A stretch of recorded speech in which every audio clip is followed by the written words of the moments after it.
Hi! Today is my last day of being 16. So, as a 16-year-old girl, I want to give my future self and anyone in the whole world advice from a 16-year-old girl before I turn, you guessed it, 17 tomorrow. Yep, that's math for you. I kind of just want to do a little recap, uncut, unedited video, just yap session, but honestly, it might help some of you guys, so listen up. This year, stuff that I learned mostly things related to my faith. I learned to trust God, like, this year, more than anything in the world. Like, there were so many times this year when I, like, you might not even have, like, seen it, but, like, I just know back in, like, January through, like, just that time of school year, especially, not just school in general, but just things going on in my life, like, it was really rough, and I kind of had to just let go of everything and trust God. And it's like going off a cliff blindfolded, except when you jump off and fall, you're going right into God's arms. Jesus will catch you. He caught me, and I feel so close to him right now. And I hope that people can feel that way too. That's why I want to share stuff like this. But anywho, just stuff like that and learning, just kind of growing a lot. It's okay to be vulnerable. I also learned that this year. It's okay to share how you feel with people and make sure they're the right people, because sometimes people are just there for the tea, the drama, all that stuff. No, you want to share like your thoughts and your like deep feelings with people who actually care about you and want you to grow as a person. And especially for me as a Christian, like, people who want me to grow in my faith as well. People who are there for you to help you, not just to be your hype man, your yes man, because we know it's so great to have a yes man, but sometimes you need someone to just tell you, no, like, you shouldn't be doing that, or it's not okay, and to kind of put you back into your roots. And I'm so thankful because my mom helped me with that, all those things, and like my friends. Like, I feel so blessed to have these people in my life that have helped me, and I want to keep on growing. And side note, never mind. I was thinking of something, but it didn't come.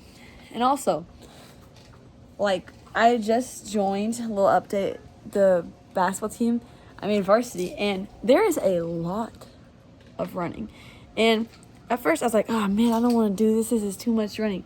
And then I realized, this is good. This is good for you. It's gonna hurt, but it's good for you. Like, and it kind of made me thinking, like, in life, it's kind of basic, but it's so true. And like, most of the time, the true things in life that are so basic, we don't even pay attention to, because we just think, oh, it's just easy, but then we just forget about it. But as I was saying, like, doing the running and stuff like that, it's good for you. Like, things in life that hurt and that it hurts, like, but it's good for you. And a Bible quote that I'm remembering right now is that really affected me recently. It says, take up your cross and follow me.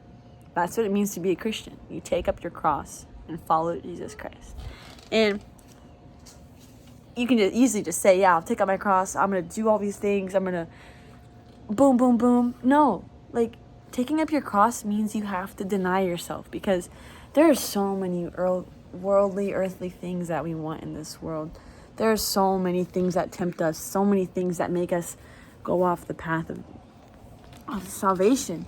And part of getting to heaven and growing as a Christian and just in general a human being is denying yourself. Say, like, something's tempting you, those temptations, you say no, because obviously you want to do it, but you care and love God more than the things that you love. And that's what it means to deny yourself. It doesn't mean to hate on yourself or anything like that.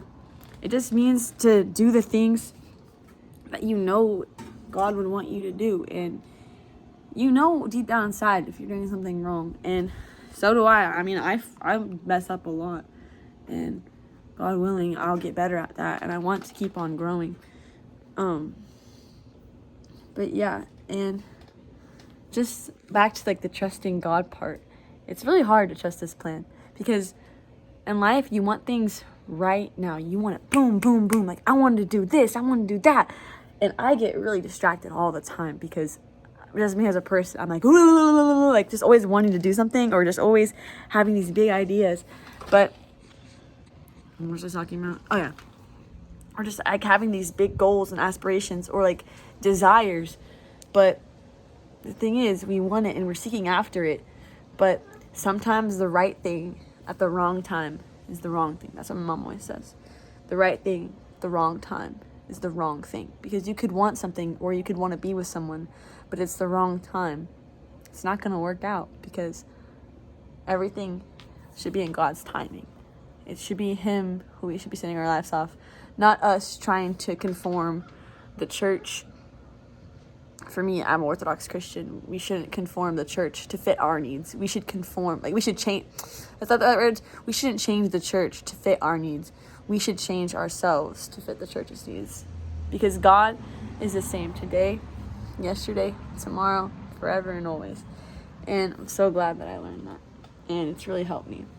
And guess what? We're not going to be the same forever and always, but God's the same. Because God willing, inshallah, we say in my language, Arabic, but we say, inshallah, God willing, will change for the better. And it's going to happen. We're going to go off the track. But if you have that support and you have those strong roots, that foundation, we're all like a tree, right? And if we have our strong roots, we're going to grow. But if there's a branch, for instance, a person or something that is poisoning your beautiful tree, guess what? It's not going to bear fruit. And what do you have to do? You have to prune it. You have to cut that tree in order to grow more fruit. And sometimes it's going to be hard to cut off that branch because you're so used to it, or you just, you know what I'm saying? But you're going to have to do it because you're not going to bear any fruit. And the whole point of living life is to bear fruit and to show our faith and to be a light, really. I'm going to end off with my favorite Bible verse, or just my favorite Christian moral in general. Matthew 5:16. I memorized it, guys. It says, "Let your light so shine so that others may see it and glorify the works of God." We're all lights. We're all like a candle. And we want our light to shine. And guess what? If you see someone else's light and it's flickering out, what you're going to do? You're going to get your light and you're going to shine it on them. And then their candle's going to get back up to where it needs to be. We want to be a light. Just like, I love it. I just love it. We want to be a light so that others can see it and glorify the works of God. Be the person. If you just be a good Christian or person and you love, and you just love really, and you show that, people are going to notice it and they're going to be like, whoa, that's a Christian, or whoa, what's her faith, or his faith. They're going to notice those things and how you are, and it'll make them happy. Like, it'll make them feel good. And if you make someone feel loved, that's such a beautiful thing. But speaking of beautiful thing, I actually have nothing to connect it to. But, yep, last day of being 16, so advice from a 16-year-old girl.